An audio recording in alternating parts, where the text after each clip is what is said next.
नमस्कार, लोकतंत्र देख रहे हैं आप। मैं हूं आपके साथ नेहा दुबे। आज बात होगी बिहार की। बिहार के सीमांचल में जो वोटर्स हैं उस पर अब सियासी रसाकसी लगातार जारी है। बता दें कि सीमांचल क्षेत्र में जनसंख्या से ज्यादा आधार कार्ड और निवास प्रमाण पत्र जारी होने की गड़बड़ी का मामला सामने आया। किशनगंज, अररिया, कटिहार और पूर्णिया जैसे जिलों में मुस्लिम आबादी 47% तक पहुंच गई है। चुनाव आयोग को हर विधानसभा क्षेत्र में 10,000 फर्जी वोटरों की आशंका है, जिसके चलते मतदाता सूची का विशेष गहन पुनरीक्षण शुरू किया गया। 1951 से 2011 तक इस क्षेत्र में मुस्लिमों की आबादी 16% की तीव्र बढ़ोतरी दर्ज की गई। हालिया जातिगत जनगणना में सामने आया है कि मुस्लिम आबादी किशनगंज में 68%, अररिया में 50%, कटिहार में 45% और पूर्णिया में 39% हो गई है। बता दें कि कुल मिलाकर इन चारों जिलों में मुस्लिम आबादी 47% हो गई है। सीमांचल में तेजी से हो रहे जनसांख्यिकी बदलाव से केंद्र सरकार चिंतित है। चुनाव आयोग के मतदाता सूची के विशेष गहन पुनरीक्षण का आधार भी यही है। वहीं सुप्रीम कोर्ट में भी बिहार वोटर लिस्ट रिवीजन पर सुनवाई हुई है। कोर्ट ने कहा है कि नागरिकता की पहचान गृह मंत्रालय की जिम्मेदारी है। वहीं चुनाव आयोग ने कहा है कि आधार कार्ड नागरिकता का प्रमाण नहीं है, बल्कि ये केवल पहचान का प्रमाण है। नागरिकता के लिए अलग से दस्तावेज आवश्यक है। ये मामला अभी सुप्रीम कोर्ट में विचाराधीन है। कोर्ट ने चुनाव आयोग को राहत देते हुए कहा है कि बिहार में वोटर लिस्ट रिवीजन जारी रहेगा। संवैधानिक संस्था के कार्य में रोक नहीं है और साथ ही पहचान के लिए आधार, वोटर कार्ड और राशन कार्ड शामिल करना है या नहीं, ये चुनाव आयोग तय करेगा। अगली सुनवाई 28 जुलाई को होगी। कोर्ट ने गेंद चुनाव आयोग के पाले में डाल दी है। अगर तीनों दस्तावेजों को पहचान कर दस्तावेजों के लिए मान्यता मिलती है तो एक स्तर पर तो मामला हल होगा, लेकिन फर्जी आधार कार्ड का मसला बना रहेगा। देखना होगा कि सत्ता और विपक्ष कोर्ट के निर्देश को कैसे देखते हैं और क्या वोटर लिस्ट रिवीजन के मसला जो है वो ठंडा होगा और तूल पकड़ेगा।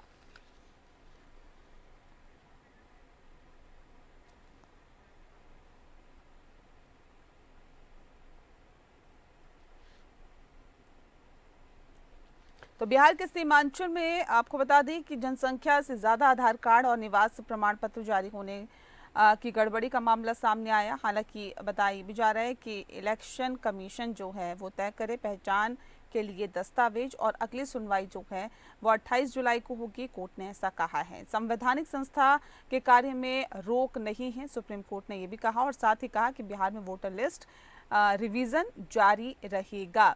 नागरिकता की पहचान गृह मंत्रालय की जिम्मेदारी है, ये भी सुप्रीम कोर्ट ने कहा है। इस विषय पर तफसील से चर्चा करेंगे। खास मेहमान हमारे साथ मौजूद है, उनसे आपका परिचय करा देते हैं। इस वक्त हमारे साथ कुणाल किशोर जी, प्रवक्ता हैं जेडीयू के। सर, स्वागत है आपका। हमारे साथ भूपेंद्र यादव जी जुड़ गए हैं, प्रवक्ता हैं भारतीय जनता पार्टी के। स्वागत है आपका। और प्रमोद सिन्हा जी हमारे साथ हैं, जो कि प्रवक्ता हैं आरजेडी के। प्रमोद जी, आपका भी बहुत बहुत स्वागत है। इस खास कार्यक्रम की शुरुआत भूपेंद्र यादव जी आपके साथ ही करते हैं। कोर्ट ने जिस तरह से अपना रुख रखा है, कैसे देखते हैं इसे? देखिए, हमारा देश का चुनाव आयोग एटोनमस बॉडी होते हैं। वो मामला सुप्रीम कोर्ट में हमारे इंडी गठबंधन के लोग ले गए हैं, तो माननीय कोर्ट के ऊपर जो है ना डिपेंड करता है कि उनकी तरफ से क्या न्याय छन करके आता है। उसकी इंतजार हम लोग को कर लेना चाहिए। चूंकि 28 जुलाई को उन्होंने एक टाइमिंग दिया है, तो वो तो फाइनली होगा, क्या होगा नहीं होगा। लेकिन तत्काल जो है ना सुप्रीम कोर्ट ने स्पष्ट कर दिया है कि पुनरीक्षण का काम जारी रहेगा। और दूसरी बात, ये जो राशन कार्ड और आधार कार्ड के बारे में जो बताया जा रहा है कि इनको शामिल किया जाए, तो वो उनके विवेकाधीन के ऊपर छोड़ा है सुप्रीम कोर्ट। और दूसरी बात ये मैं आपको बताना चाह रहा हूँ कि सीमांचल के क्षेत्रों में, जैसे आपका किशनगंज, पूर्णिया, अररिया, कटिहार, ये सारे क्षेत्रों के अंदर में जो 47% मुसलमान की संख्या बढ़ी है, मुसलमान कम्युनिटी का, तो ये जो है ना जिस रेशियो से बढ़ रहा है, तो ये तो इससे प्रतीत हो रहा है कि कहीं ना कहीं घुसपैठ जो है ना बहुत बड़े पैमाने पर हुआ है। और उन लोगों का जो है ना आधार कार्ड, वोटर लिस्ट कार्ड बना करके जो है ना सरकार पाल रही थी। पूर्ववर्ती सरकार। तो ये सारी चीजों का पुनरीक्षण जो है ना 2003 के बाद हुआ ही नहीं था अपने प्रदेश के अंदर में, और पूरे देश के अंदर में ही नहीं हुआ था। तो हमारी इलेक्शन कमिश्नर जो देश के हैं, जो जिनको संविधान ने इम्पावर किया है कि भाई आप इस पुनरीक्षण को आप कर सकते हैं, तो वो कर रहे हैं। इसमें तो ज्यादा तुल देने की जरूरत नहीं होनी चाहिए। ये तो कोर्ट का मामला है, ये लोग कोर्ट में भाई लोग चले गए हैं, इंडी गठबंधन के लोग। तो अब माननीय कोर्ट का न्याय को सुन ले, और हमारे माननीय जो है ना चुनाव आयोग भी जो है ना अपना कार्य कर रहे हैं, तो करना भी चाहिए। जो अच्छा हो, स्वच्छ जो है ना इलेक्शन हो बिहार के अंदर में, और सभी कोई छूटे नहीं और कोई अवैध जो है ना झूठे नहीं। इसके लिए जो है ना हमारा माननीय चुनाव आयोग जो मशक्कत कर रहे हैं, यह बहुत अच्छी पहल है मेरे भाई। और रही बात हमारे इंडी गठबंधन के लोग जो सिर को आसमान पर उठा लिया है रे भाई, आसमान को सिर पर उठा लिया है। अब ये लोग उठा करके जो है ना पूरे बिहार के धरती पर देख लीजिए, एक बच्ची के साथ क्या किया, ये लोग हुड आउट किया है। ये बंदी के समय में ये लोग हुड आउट किया है रे भाई। ये जहां था एक एम्बुलेंस को रोका गया है। तो देखिए कितना संवेदनहीन इनकी पार्टी के लोग हैं।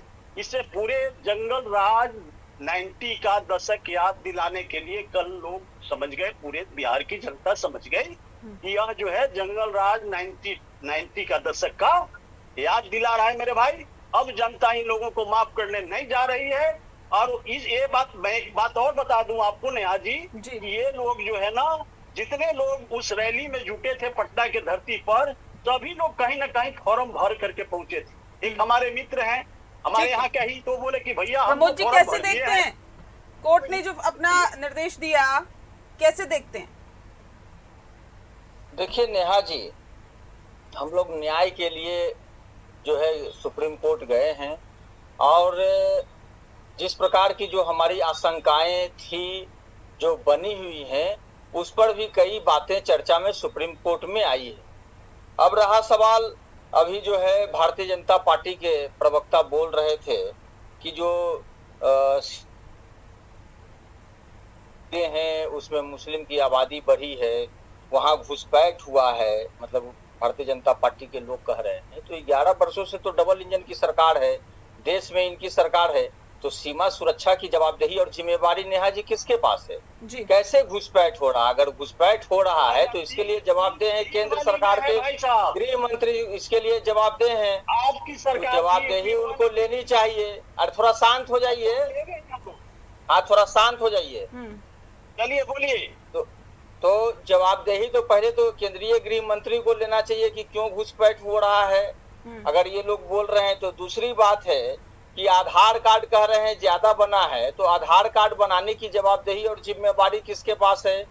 ये भी भारतीय जनता पार्टी के प्रवक्ता को जवाब देना चाहिए। और वोटर कार्ड यदि बना है या वोटर लिस्ट में नाम जुड़े हैं, जिनको ये लोग कह रहे हैं कि फर्जी 10,000 जो है, इनको आशंका है कि 10,000 से ज्यादा जो है फर्जी वोटर कार्ड अगर जुड़े हैं, तो वो जोड़ने की जवाबदेही और जिम्मेवारी किसकी है? वोटर कार्ड तो बनता है तो चुनाव आयोग के द्वारा ही बनाया जाता है, कोई दूसरा कोई तो बनाता नहीं है। तो पहले तो जो कमियां और जिन कमियों के आधार पर ये लोग अपना तर्क दे रहे हैं, तो उनको अपनी पहले जवाबदेही। ये तो आधिकारिक आंकड़े हैं जिसके अनुसार ये कहा गया है कि कुछ ऐसे जिले हैं जहाँ पे आबादी कम है और आधार कार्ड ज्यादा है, वो ज्यादा में अंतर भी ज्यादा है सर।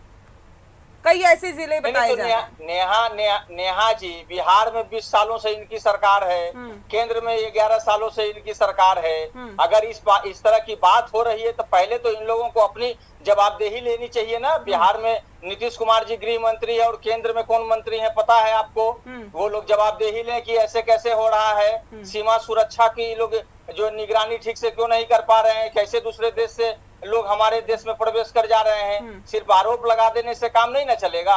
सबसे बड़ी बात क्या है ना कि चुनाव आयोग ने ऐसे समय का उपयोग किया है जिस समय मानसून अपने चरम पे होता है, और बाढ़ग्रस्त क्षेत्र जो बिहार का है वो 73% इलाका जो है वो बाढ़ग्रस्त क्षेत्र है। 2,90,00,000 जो वोटर्स हैं, जो मतदाता हैं, श्रम पोर्टल पर है कि यहाँ बिहार के जो है लोग वो दूसरे राज्य में पलायन कर गए हैं जीवन गुजर बसर करने के लिए, रोजी रोटी कमाने के लिए। तो आप बताइए कि आप 25 दिनों के भीतर आप इतने कम समय में किस प्रकार से आप उन तमाम लोगों को समाहित करने का काम करिएगा और कैसे भूपेंद्र जी जवाब दीजिए जल्दी से, फिर मैं कुणाल जी का काम करती हूँ जल्दी से। ठीक है जवाब दीजिए। ये किसकी गलती है कि आधार कार्ड कौन बनाता है? कैसे घुसपैठ हुई? कैसे आधार कार्ड एक इंसान के दो बन रहे हैं? या ऐसे लोगों के आधार कार्ड कैसे बन रहे हैं जो है ही नहीं? क्या मेरे से सवाल है? जी भूपेंद्र जी। जी भूपेंद्र जी हमसे बोल रहे हैं? जी जी ठीक है, ऐसा है, ये हमारे राजद के भाई जो बोले कि घुसपैठ हो रहा है, अरे भाई हमारी सरकार तो 2014 हमने नहीं कहा घुसपैठ हो रहा है, आपने कहा, मैंने उस पर जवाब दिया। मैं इस बात को खंडन कर रहा हूँ। भाई साहब सुन लीजिए प्रमोद जी, ऐसा है कि हमारी सरकार 2014 के बाद केंद्र में स्थापित हुई रे भाई, देश के द्वारा चुना गया। और बिहार में 2005 में, मेरी बात सुनिए ना, आप क्यों 2005 में बिहार में हुई, इसका भी तो जिक्र कर लीजिए ना। अरे भाई तो 2003 में ही पूर्ण निश्चित अपील परिजन में कराया हुआ हाँ, तो 20 सालों से क्या उसके बाद जो है नहीं हुआ है? वोटर कार्ड कैसे बन गया है? आधार कार्ड कैसे बना है? ये बतलाइए ना। आप ही आरोप लगा रहे हैं ना। अरे आप चुप रहिए ना, अब सुनिए तो। आप जो है खाली जो है ना ये सब मत बोलिए मेरे भाई, आप सुनिए, सुनने की क्षमता रखिए। ऐसा है कि हमारे आदरणीय लालू प्रसाद जी और केंद्र में जो है यूपीए 1 यूपीए 2 की सरकार थी उस समय 2003 में, और 2003 में अटल बिहारी वाजपेयी की सरकार थी, भारतीय जनता पार्टी की सरकार थी केंद्र में। नई जानकारी है तो जानकारी लीजिए, आप जानकारी लीजिए। अरे 14 महीने की सरकार खत्म हो गई, आपको क्या मालूम? अरे 2003 में केंद्र में किसकी सरकार थी? नेहा जी करेक्शन करिए इनको। अरे सुनिए, भूल गए, वो भूल गए, कोई बात नहीं। मैं आ रही हूँ। कुणाल जी का भी मैं रुक कर रही हूँ, मैं उनका भी रुक कर रही हूँ। हमारे साथ कुणाल किशोर जी भी हैं। कुणाल जी, सवाल इस बात को लेकर भी है ना, देखिए चुनाव से 2 महीने पहले ही अगर इस तरह का पुनरीक्षण का कार्यक्रम होगा तो ये सवाल उठता है ना कि इससे पहले भी तो कई चुनाव हुए हैं। लोकसभा का चुनाव हुआ है, विधानसभा के चुनाव हुए हैं, और भी तमाम लोकल स्तर पे जो चुनाव होते हैं सब हुए हैं, इसी जनसंख्या पे हुए हैं, इसी आधार कार्ड पे हुए हैं। नेहा जी, सबसे पहले नमस्कार सभी को। देखिए, ये बात जो धर्म आधारित डाटा की बात कर रहे हैं उसका सोर्स क्या है, यह बहुत इंपॉर्टेंट। दूसरी बात कि कोई प्रदेश का पॉलिसी धर्म के आधारित नहीं हो सकता है। और जो प्राइमा फेसी कहा जा रहा है कि मुस्लिमों की आबादी बढ़ रही है, तो मुझे नहीं लगता है इस तरह की बातों में कोई ये है धर्म विशेष को टारगेट करके डिबेट का आधार नहीं होना चाहिए। आबादी जहाँ पे जिनकी अधिक संख्या होती है उसका आबादी भी उसी स्पीड से बढ़ता है। जहां तक बिहार में एसआईआर का मामला है तो टेक्निकल बैकग्राउंड पे हुआ है, और ये डुप्लीकेसी का मामला किसी एक धर्म में नहीं होता है। वो हमारे धर्म में भी हो सकता है, हिंदू में भी हो सकता है, मुस्लिम में भी हो सकता है, सिख में भी हो सकता है, ईसाई में भी हो सकता है। और डुप्लीकेसी का बहुत साधारण तरीका ये होता है कि लोग कई जगह नाम जुड़वा लेते हैं। ये आम भाषा में देखा गया है, इधर भी नाम है उधर भी नाम है। और अगर एसआईआर हो रहा है तो हम लोग तो इसका स्वागत कर रहे हैं, स्वागत कर रहे हैं। जहाँ तक सुप्रीम कोर्ट ने आधार और राशन कार्ड को जोड़ने की बात करी है सविस्कृत मैनर में, सलाह दिया है कि आधार और राशन कार्ड को भी आप जोड़ सकते हैं। हम इसका भी स्वागत करते हैं। अगर आधार और राशन कार्ड जुड़ जाता है तो काफी हद तक समस्या खत्म हो जाएगी और बहुत बड़ी आबादी को एसआईआर में होने वाली परेशानी भी कम हो जाएगी। लेकिन प्रमोद बाबू जो हमारे विपक्ष के प्रतिनिधि हैं इस डिबेट में, वो पूरे के पूरे औचित्य पे सवाल कर रहे हैं। गृह मंत्रालय क्या कर रहा था? गृह मंत्रालय अपना काम कर रहा है, और ऑफिशियली हम लोग मानते हैं कि कोई घुसपैठ नहीं है। अगर इस तरह की बात जो भी लोग कर रहे हैं, कुणाल जी, ये भारतीय जनता पार्टी के प्रवक्ता को थोड़ा बतलाइए ना। भारतीय जनता पार्टी के जो बैठे हुए प्रवक्ता है उनको थोड़ा बताइए। क्या बतलाइए? मुझे कंप्लीट करना है। जो भी लोग घुसपैठ की बात करते हैं, बांग्लादेशी की बात करते हैं, रोहिंग्या की बात करते हैं, उन्हें प्रमाण के साथ होना चाहिए। अगर प्रमाण नहीं है तो ये सेंटिमेंटल बात करके बिहार के धार्मिक सौहार्द को बिगाड़ने का कोई बात नहीं होता है। सीमांचल शुरू से ही मुस्लिम बहुल इलाका रहा है, और अगर आबादी बढ़ रही है तो ऑब्वियसली मुस्लिम की आबादी बढ़ेगी। तो जहाँ हिंदू अधिक है, हिंदू की आबादी बढ़ेगी, और आबादी तो लगातार बढ़ रही है सब जगह की। तो ये कोई मैटर नहीं है, ना ही कोई घुसपैठ का मामला है। एसआईआर का जहाँ तक मामला है, हमारी सरकार ये जो सवाल उठ रहे हैं ये इस पे भी उठ रहे हैं ना कि आबादी कम है और आधार कार्ड ज्यादा है। आधिकारिक आंकड़े हैं ये कि 20,26,541 आबादी है, जबकि 21,31,31,172 आधार कार्ड जारी किए गए, जो 105.16% है। ये स्थिति न सिर्फ किशनगंज बल्कि सीमांचल के अन्य जिलों में भी है। अररिया में भी यही हालात बने हुए हैं, तो फिर देखिए, सबसे कटिहार में पहले- ऐसे, पूर्णिया में भी ऐसे ऐसे, कोई एक जिला नहीं है ना जहाँ पे इस तरह के हालात हो। आधार कार्ड ज्यादा सबसे- इशू हो रहे हैं, लोग कम हैं। सबसे पहले तो मैं ये समझना चाहूंगा कि ये डाटा का सोर्स क्या है, मुझे नहीं जानकारी है सोर्स क्या है। दूसरी बात कि कई लोग जैसे हम बिहार के निवासी हैं, दिल्ली गए, दिल्ली में अपना आधार कार्ड बना लीजिए, लोकल एड्रेस दिल्ली का डाल दिया, तो आधार में हमारा दिल्ली का एड्रेस हो जाएगा, लेकिन वोटर आइडेंटिटी कार्ड में हमारा बिहार का एड्रेस है, अन्य सभी दस्तावेज में हमारा बिहार का एड्रेस है।